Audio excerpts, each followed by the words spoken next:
Beneath the archival dome of Dorvath Prime, where the air tasted of static and old decisions, the personnel file was flagged for routine deletion. Idris Ven did not look up from his console. The amber notification pulsed in his lower peripheral, one of 47 items in Batch 7, Sector 12, 900-year retention expired. He reached for his stim tea, found the cup empty, and set it down again without drinking. The dome stretched above him, a cathedral of cobalt glass and suspended data crystals, each one humming with the accumulated bureaucracy of 40,000 years. Somewhere in the upper tiers, a ventilation unit clicked on, and the sound reminded him of his grandfather's labored breathing in the final days. He almost recycled the crystal without examination. The protocol allowed it. Encouraged it, even. 9 centuries of galactic record-keeping produced mountains of debris, failed colonies, extinct species, trade disputes resolved by the extinction of one party. The Dorvathi did not hoard. They were telepaths, emotional symbiotes, creatures of shared memory and immediate truth. What purpose did old data serve when the living mind could simply reach out and know? But something in the notification's metadata snagged his attention. A classification tag he had not seen before. Not military. Not diplomatic. Not even the dull gray of administrative oversight. Human. Idris's fingers paused above the recycler chute. The word sat in his vision like a stone in clear water, distorting everything around it. He was 32 years old, a junior analyst in the Intelligence Division's archival section, and he had never processed a human file. No one had. The Council had denied humanity a seat 900 years ago, and in the intervening centuries, the species had become a footnote. A cautionary tale. The barbarians who built warships instead of consensus, who spoke with mouths instead of minds, who had stormed out of the chamber of first contact rather than accept the Council's generous terms of probationary membership. They had not stormed out, Idris's grandfather had told him once, in the rare moments when the old man's mind cloud cleared enough for coherent speech. They had been shown the door. And they had never returned. Now here was a personnel file. Dated to the very year of the exclusion. Idris retrieved the crystal from the recycler queue. It was standard issue, cobalt blue, thumb-sized, warm from the thermal processing of its long storage. He turned it over, watching the light catch in its facets, and felt something shift in his chest that he could not name. The sensation was not quite curiosity. The Dorvathi did not experience curiosity as humans understood it, that sharp hunger for the unknown. They experienced recognition, the sense that something in the external world resonated with something internal, a chord struck across the distance between self and other. This resonated. He did not know why. He inserted the crystal into his console. The file opened with a soft chime, and Idris found himself looking at a face. Human female, approximately 30 standard years, dark hair pulled back from a high forehead, eyes the color of storm clouds over Dorvatha's northern seas. The image was flat, two-dimensional, ancient technology. Below it, text scrolled in the blocky characters of Old Galactic Standard. Name, Tessa Okonkwo. Position, Diplomatic Advisor, Thelavari High Council. Start date, Year 1 AC, after contact. End date, Year 247 AC, status, deceased. Idris stared at the dates. Year 1 AC. The very year humanity had been denied their seat. The very year they were supposed to have retreated to their home system, licking their wounds, building warships, preparing for the conflict everyone assumed would come. Instead, this woman had been advising the Thelavari. The oldest species in the Council, the 10,000-year immortals who had grown complacent in their longevity, who had forgotten what it meant to struggle. Idris's fingers moved without conscious decision, pulling up cross-references, searching for connections. The console's light painted his face in shades of amber and blue.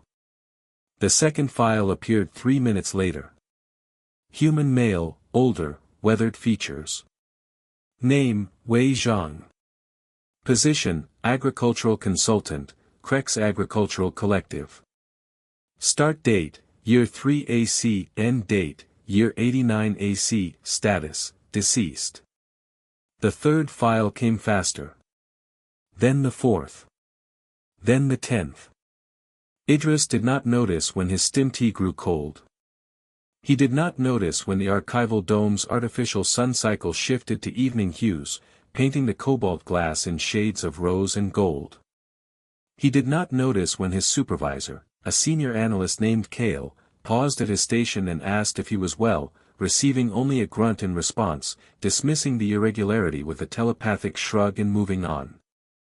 He searched, human, with trembling fingers, and the galaxy opened beneath him like a wound. The pattern emerged slowly, then all at once. It was not a conspiracy. There were no secret meetings, no coded messages, no shadowy organizations pulling strings from the dark. It was simply there, in the open, scattered across 9 centuries of administrative debris. Humans had been serving as advisors to every major species in the Council. Not as representatives. Not as members. As employees. Consultants. Experts brought in for specific problems, then retained, then inherited by the next generation, and the next, until their presence became tradition, then custom, then simply the way things were done. The Thelavari had been first, as he had seen. 700 years of human guidance on long-term strategy, on the planning horizons that their immortal minds could no longer conceive. The Krex had followed, desperate to solve their perpetual food crises, discovering that humans understood resource allocation in ways that seemed almost intuitive.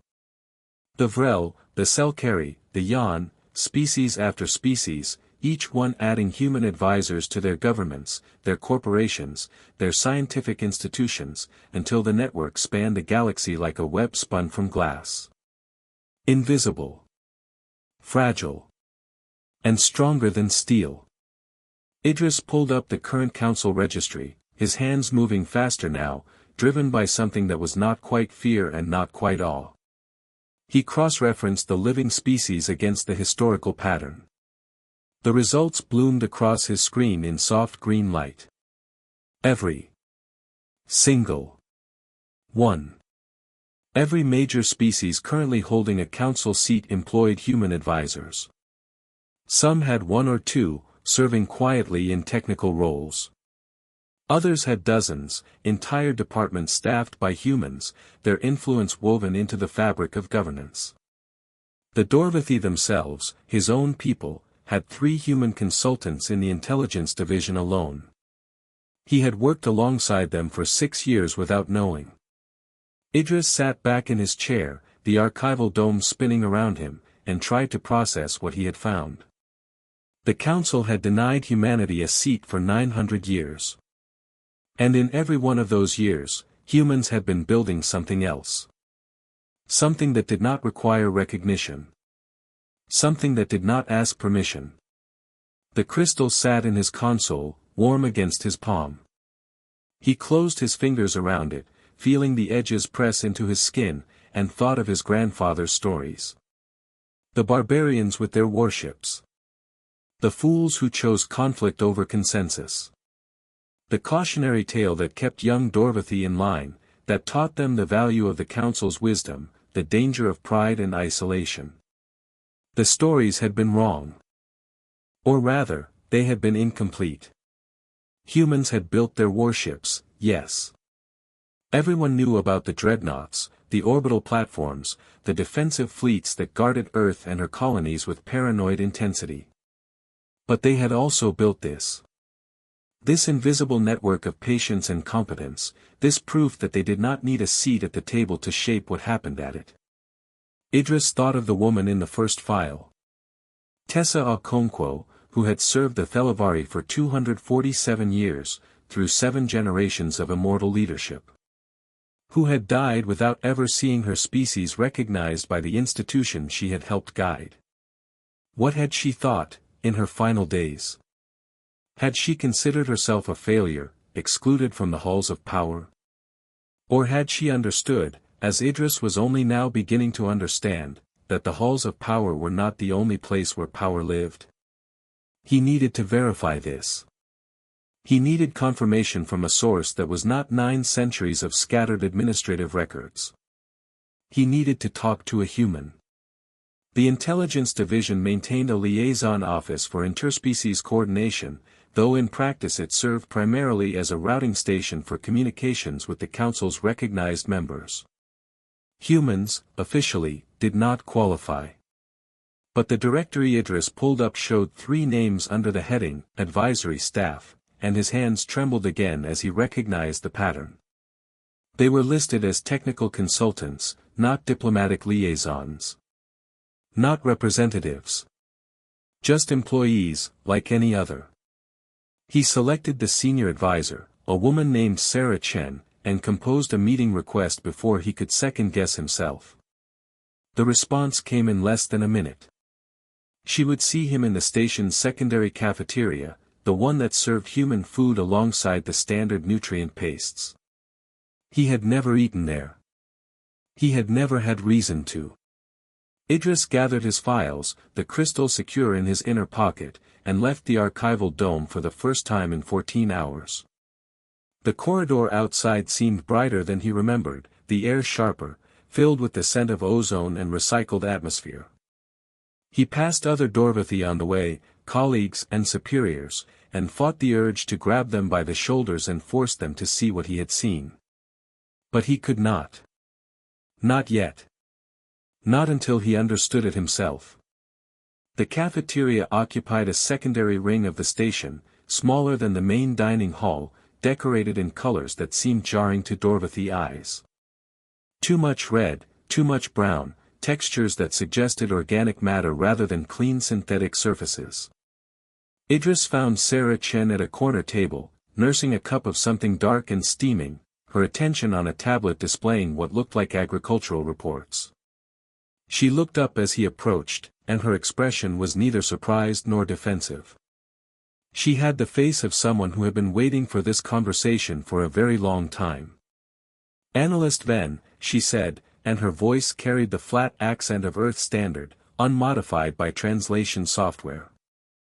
She was speaking Dorvathy, he realized, not using the telepathic bridges that her species supposedly could not access. The fluency was perfect. Of course it was.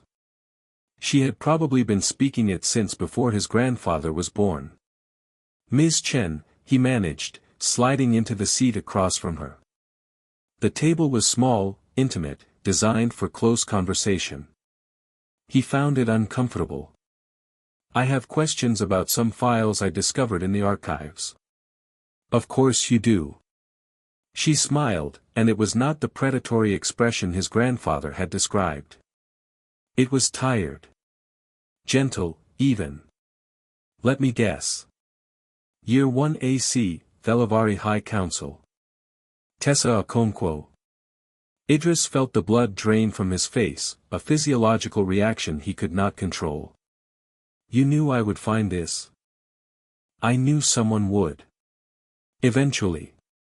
She sipped her drink, something brown and bitter that smelled of roasted seeds. 900 years is a long time to keep a secret, Mr. Ven. Even for us. Especially for us, maybe. We're not really built for secrecy. We're built for patience. You're built for war, Idris said, and heard the echo of his grandfather's voice in the words. Everyone knows that. The dreadnoughts. The defensive fleets. The paper ship, Sarah Chen interrupted, and her eyes had gone distant, looking at something that was not in the room. That's what they called our first vessel, you know. The one that carried our delegation to the first contact ceremony. A paper ship. Fragile. Temporary. Something that would burn if you held a match to it. She set her cup down, and the sound of ceramic against table seemed very loud in the small space. They weren't wrong. It was fragile. We built it in a hurry, out of materials we barely understood, propelled by principles we had only just discovered. We sailed it across the void to meet you, to join you, to become part of something larger than ourselves. And when we arrived, you showed us the door. Idris reached into his pocket, his fingers finding the crystal's familiar edges. So you built this instead. The advisory network. You infiltrated every government in the council. We didn't infiltrate anything. Sarah's voice remained calm, but there was steel beneath it now, the first hint of the strength his grandfather had warned him about. We applied for jobs. We solved problems. We proved our value, one species at a time, one generation at a time. We didn't ask for seats. We didn't demand recognition. We simply made ourselves indispensable. For 900 years. For 900 years. She met his eyes, and he saw something there that he could not read. Not pride, exactly. Not anger. Something more complex, more human than the simple emotions his telepathic senses could parse. You want to know the secret, Mr. Venn? The thing that nobody understands about humanity? He nodded, unable to speak. It's not about power. She said the words slowly, as if tasting each one. It never was. It's about never being helpless again.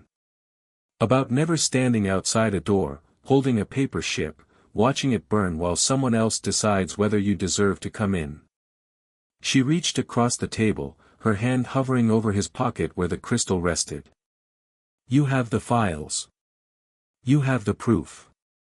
What are you going to do with it? Idris looked down at the table, at the cup of cooling liquid, at the agricultural reports she had been reading when he arrived. Routine work. Mundane details. The texture of a life lived in the spaces between grand gestures. I wasn't really thinking about the council, he said, and the words surprised him. They were true, he realized. In the hours since his discovery, he had not thought about the political implications, the diplomatic crisis, the potential for conflict or reconciliation.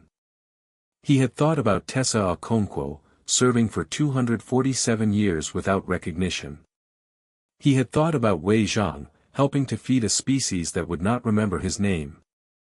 He had thought about his grandfather, dying with stories of barbarians in his head, never knowing that the real story was written in files he had never thought to access. I was thinking about the truth, Idris said. About what actually happened. About what happens now. Sarah Chen smiled again, and this time there was something like approval in it. The truth is a big thing, Mr. Venn. Bigger than one analyst can carry. You'll want help with that. Help? From us. From the network. She stood, gathering her tablet, her cup, the small artifacts of her presence. We've been waiting for someone to find us. To really look, instead of just assuming the old stories were true. It's been lonely, being invisible. Even for people built for patience. She paused at the cafeteria door, looking back at him. There's a station, 2 jumps from here. Human archive, though it's not labeled as such. The Thelavari know about it. They've known for 700 years. If you want to understand what we've built, what we've been building since before your grandfather was born, that's where you start. And if I report this? Idris asked. If I take the files to my superiors? Then you report it. She shrugged, the gesture so perfectly, maddeningly human in its ambiguity. The files are accurate. The dates are correct. The pattern is real. What your superiors do with that information, that's not up to us. It never has been. She left him there, in the two-red cafeteria, holding a crystal that contained 9 centuries of hidden history. Idris sat for a long time, watching the steam rise from her abandoned cup, thinking about paper ships and patience and the weight of small things. The galaxy had spent 900 years fearing human dreadnoughts. It had never thought to fear the quiet competence of advisors in back offices, the patient accumulation of trust and influence, the long game played by a species that had learned to measure success in generations rather than years. Idris touched the crystal through the fabric of his pocket, feeling its warmth against his palm. He would go to the station. He would see what humans had built in the dark. And then he would decide what truth was worth telling. The Human Archive Station did not appear on any registry Idris could access through official channels. He found it through a notation in Tessa Okonkwo's file, a reference to Archive 7 in the Thelavari records, cross-referenced against shipping manifests and transit logs that spanned centuries. The trail was cold, deliberately obscured, but not erased. Humans, he was learning, did not erase things. They simply made them unimportant enough to ignore. He traveled alone, using personal leave he had accumulated over 3 years of service. The Dorvathy Intelligence Division did not question his absence. Junior analysts were entitled to solitude, to the privacy of their own minds in a culture that valued shared consciousness. Idris told no one where he was going. He carried the crystal in a pouch around his neck, its weight a constant reminder against his sternum. The station orbited a white dwarf in a system that had never been formally named, only numbered. Idris's shuttle approached through a field of debris, ancient satellites and derelict habitats that spoke to failed colonization attempts from ages past. The station itself was small, unmarked, its hull scarred by micrometeorite impacts and radiation exposure. It looked abandoned. It looked like exactly the kind of place where secrets might rot. But as his shuttle docked, magnetic clamps engaging with a vibration he felt in his teeth, the airlock cycled and opened onto light. Warm light. Human light, yellow and organic, the color of Dorvatha's sun before it had been filtered through the dome's protective glass. The corridor beyond was narrow, lined with wood and fabric in textures that seemed impossibly primitive for a spacefaring species. Idris stepped through, his boots finding carpet instead of metal grating, and smelled something that made his secondary heart stutter in a rhythm that was almost familiar. Tea. Real tea, brewed from leaves, not synthesized from nutrient paste. Analyst Ven. The voice came from his left, and Idris turned to find an old human male seated in a chair that seemed to have grown from the floor itself, organic curves of polished wood. The man was ancient by human standards, his skin mapped with lines that suggested laughter and grief in equal measure, his hair the color of ash. He held a cup in hands that trembled slightly, and his eyes were the color of a clear Dorvathy sky. "We've been expecting you," the old man said. "Sarah sent word. Please, sit. The tea is fresh." Idris sat. The chair embraced him in ways that Dorvathy furniture never did, supporting curves he had not known he possessed. The old man poured tea into a ceramic vessel, the liquid steaming, the scent filling the small space with something that felt like memory even though Idris had never experienced it before. "I am called Thomas," the old man said. "I am the archivist here. I have been waiting for a Dorvathy to visit for 63 years. Waiting specifically for a Dorvathy. Waiting for anyone who came looking." Thomas smiled, and the lines on his face rearranged themselves into a map of gentle sorrow. "We don't advertise, Mr. Ven. We don't recruit. We simply exist, and we hope that someday, someone will wonder why." He set his cup aside, the gesture precise despite the tremor in his hands, and reached beneath his chair. The object he withdrew was familiar, a twin to the crystal Idris carried in his pouch. Cobalt blue, thumb-sized, warm with stored data. "This is the master record," Thomas said.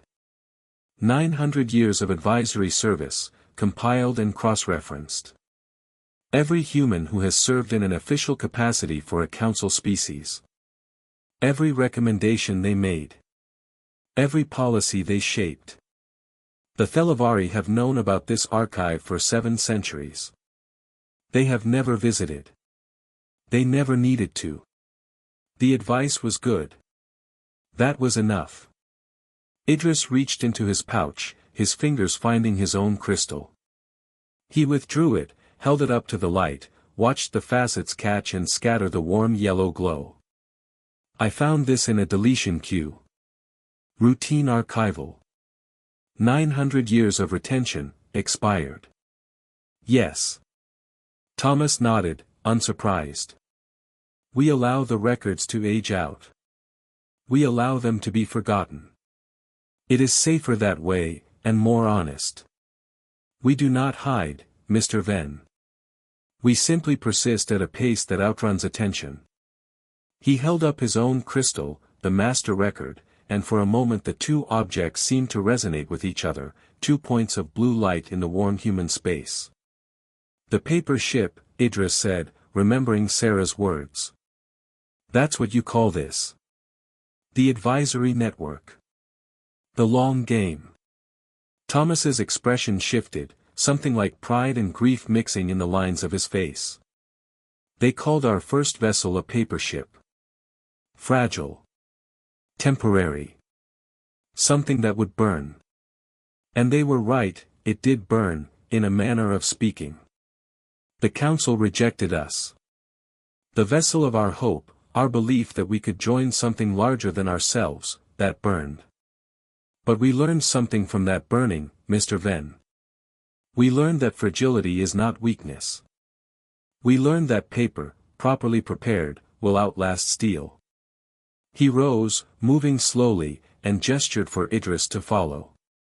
The corridor beyond the sitting room opened into a larger space, a chamber that Idris realized must occupy most of the station's interior. Shelves lined every surface, floor to ceiling, each one crowded with crystals identical to the ones they carried. Thousands of them. Tens of thousands. Each one containing a life, a service, a contribution to species that had rejected the humans who offered it.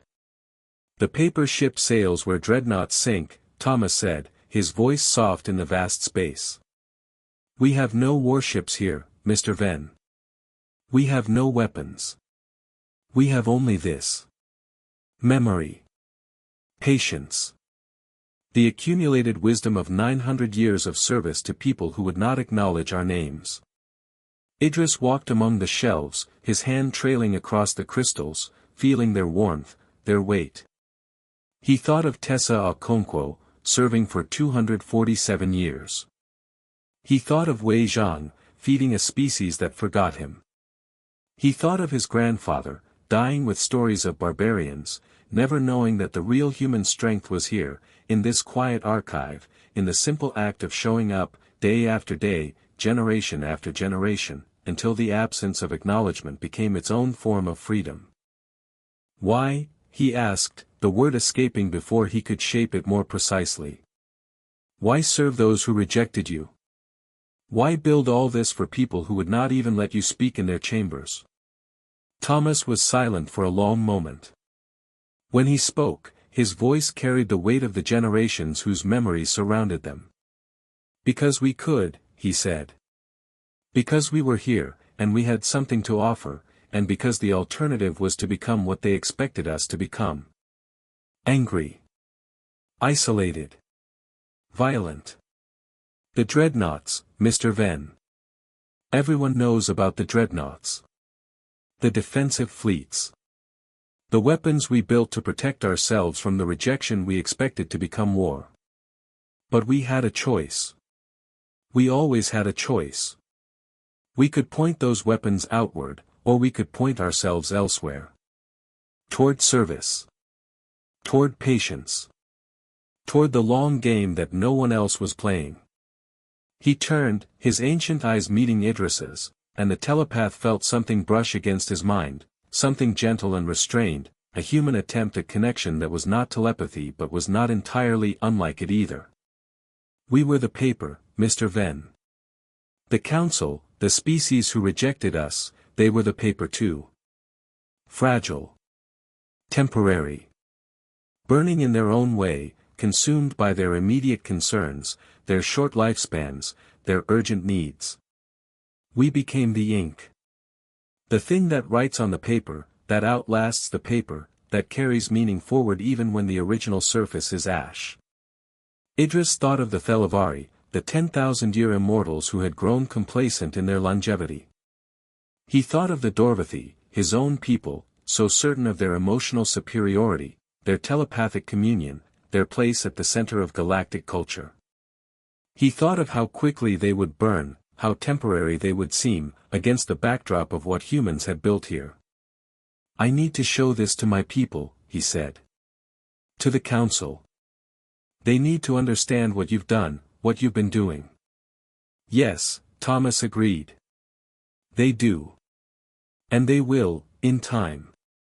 But understand this, Mr. Venn. We do not seek recognition now any more than we sought it then. We do not need your apology, your admission of error, your formal invitation to join the council we helped build. We have already joined it, in every way that matters.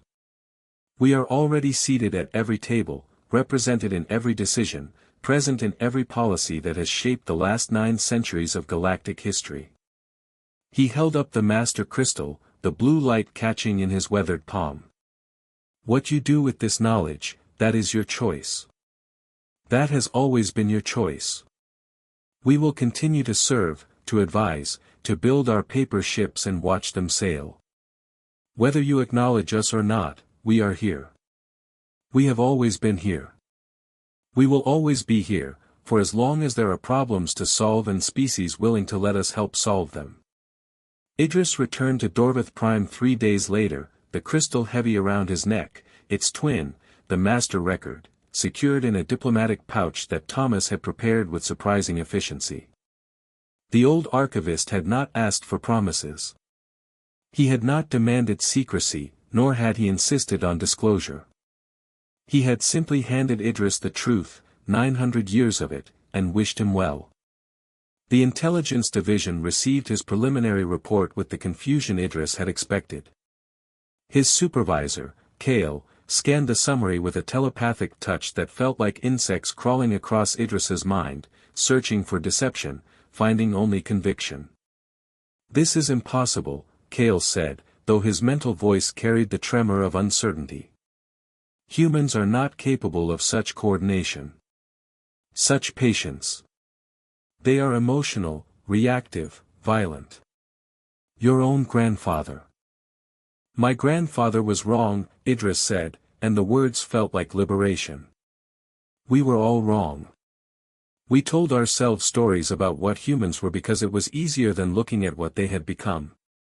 Because looking would have meant admitting that we rejected them, and they succeeded anyway. That we denied them a seat, and they built the table." He placed the crystal on Kale's desk, the master record from Archive 7, and watched his supervisor's face shift through emotions that telepathy could not fully convey. Fear. Recognition. Something that might have been shame. "Every species," Idris said. "Every major government in the council. Humans have been advising all of them, for 900 years. Quietly. Competently. Invisibly. We need to decide what we do with that knowledge. What the council does. Whether we finally acknowledge what they have built, or whether we continue to pretend that our rejection meant anything at all." Kale reached for the crystal, his fingers hovering above its surface without touching. "This will cause chaos. Political, social, cultural. The Thelavari have known for 7 centuries and said nothing. The implications are vast," Idris agreed. "And they are already in motion. Sarachan told me they have been waiting for someone to find them. Waiting for the question to be asked.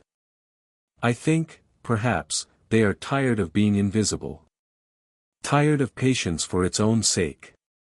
They want to be seen, supervisor. Not for recognition. Not for apology. But because the truth, once known, changes things. And they believe we are ready for the change." The council session was called an emergency session, as Idris had known it would be. The chamber was the same one where humanity had been rejected 900 years ago, the same curved tiers where 300 species had voted to deny the barbarians their seat. Idris stood in the observation gallery, the crystal secure in his hand, and watched Senator Bale take the floor. Bale was old, even by Dorvathy standards, his mind cloud dense with experience and the accumulated weight of 40 years in the council chamber. He had been a young aide, Idris learned, during the original rejection. He had seen the humans leave, had felt the collective relief of the council that the dangerous, emotional species would not be among them. Now he stood before his peers, the master crystal displayed on the central projection, 900 years of advisory service scrolling in the light, and his voice carried the tremor of someone who had seen his understanding of the universe invert itself. "I have served this council for 40 years, Bale said, and the chamber's acoustics carried his words to every tier, every species, every representative who had gathered to hear what could possibly justify this emergency. I have seen conflicts resolved, alliances formed, policies shaped that will outlast my children's children. I have believed, as we all have believed, that we were the architects of this peace. That our wisdom, our consensus, our telepathic communion had built something stable in a chaotic galaxy." He paused, and Idris saw the old senator's hand close around something in his pocket. A crystal, perhaps. A gift from Thomas, or from Sarah Chen, or from one of the thousands of humans who had served invisibly for centuries. "I was wrong," Bale said, and the words fell into the chamber like stones into still water. "We were wrong. The stability we prized, the peace we claimed as our achievement, was built on foundations we did not know existed. Foundations laid by people we rejected, by a species we deemed unworthy, by humans who looked at our closed door and chose to serve us anyway. Through windows. Through back channels. Through the thousand small ways that competence, offered freely, outlasts recognition withheld." The chamber was silent. Even the telepathic background hum, the constant murmur of emotional exchange that characterized Dorvathy spaces, had gone quiet. "I have been to their archive," Bale continued. "I have walked among the records of their service. I have seen the names of humans who advised my own government, who shaped policies I voted for, who guided decisions I believed were my own. And I have felt something I did not expect to feel." He looked up, his gaze finding Idris in the gallery, and the young analyst saw tears on the old senator's face. Actual tears, the physiological response to emotion that humans were known for, now appearing on Dorvathy features. "I wish I were human," Bale said, and the words carried no telepathic overlay, no emotional broadcast, only the plain weight of spoken truth. "I wish I had their patience. Their resilience. Their capacity to be rejected and still serve, to be denied and still build, to be invisible and still matter. We called their first vessel a paper ship. We mocked its fragility. We did not understand that fragility, properly understood, is simply the willingness to be transformed.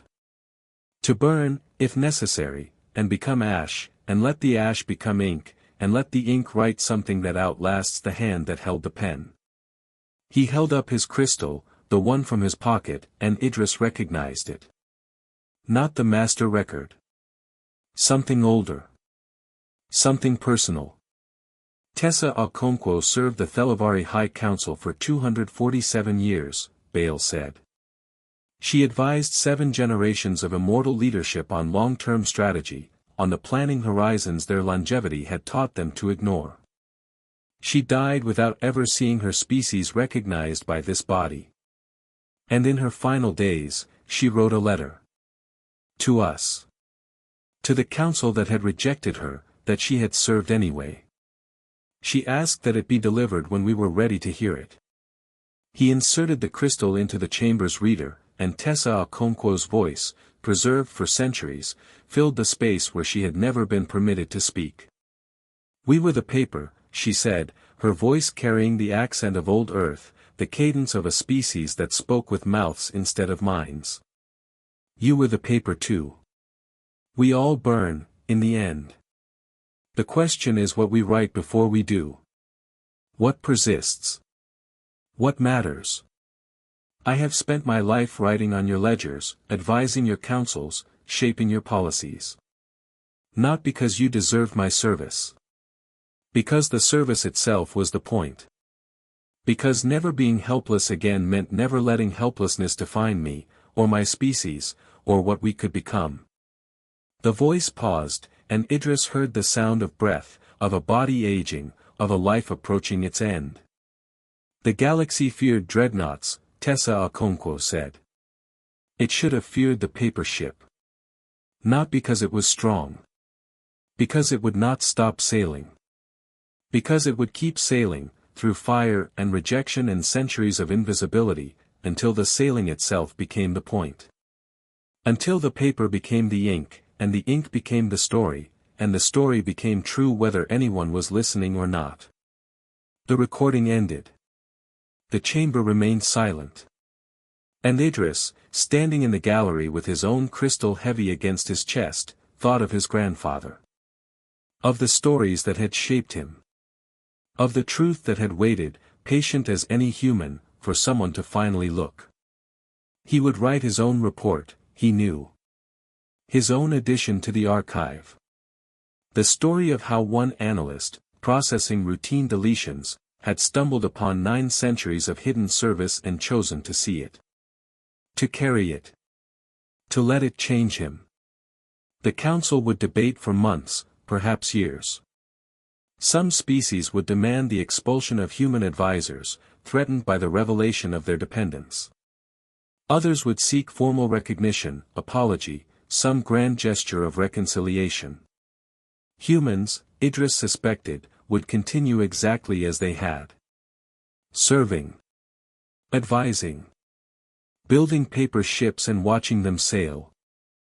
He left the chamber before the debate began, walking through corridors he had traveled 1,000 times, seeing them differently now. The Thelavari delegate passed him, ancient eyes meeting his, and in the brief contact Idris felt something that might have been acknowledgement. Respect.